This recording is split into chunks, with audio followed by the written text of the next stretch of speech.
formulated and organized into a productive social force that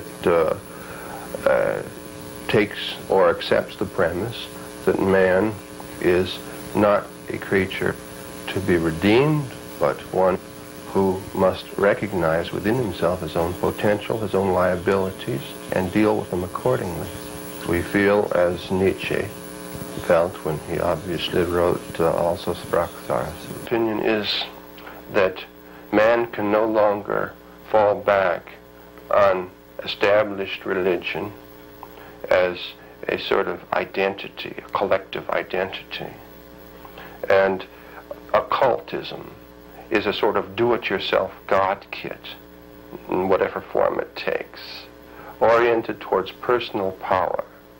As a result of this, those who could be accepted collectively simply by being Christians at one time, for example, now find that with automation, with advances in technology, that their roles as human beings are lessened a great deal, are much less viable than ever before. So as a result of this, they have set themselves up in sort of a minor godhead role, or god role, or goddess role, in a specious, or rather illogical at times, form of importance, or sense of importance. So I honestly feel occultism gives many people a chance to be big fish in little ponds.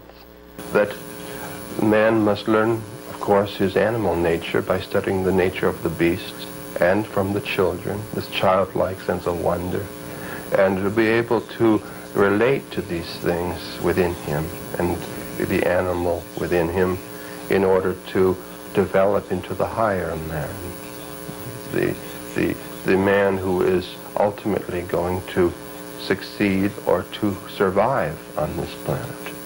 In your book, The Satanic Bible, you say, hate your enemies with a whole heart, and if a man smites you on one cheek, smash him on the other.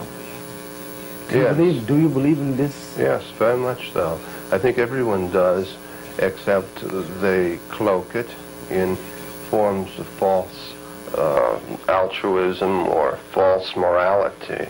They feel that there's so much repressed aggression and repressed hostility that is never allowed to manifest itself because of teachings such as turn the other cheek, that it has made man an intrinsically vicious creature because he's bottled up all of these feelings, or he channels them into what would appear to be innocuous directions that are actually much more harmful to those who are around him.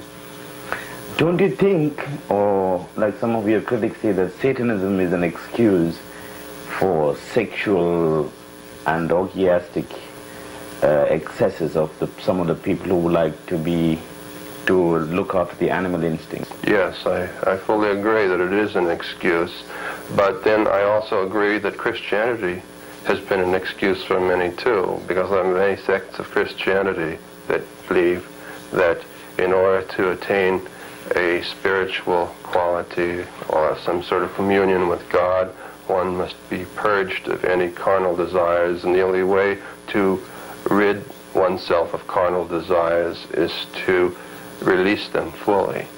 And of course the Klishti in Russia believed this, that there's this Finklein, this little flame that's inside of everyone.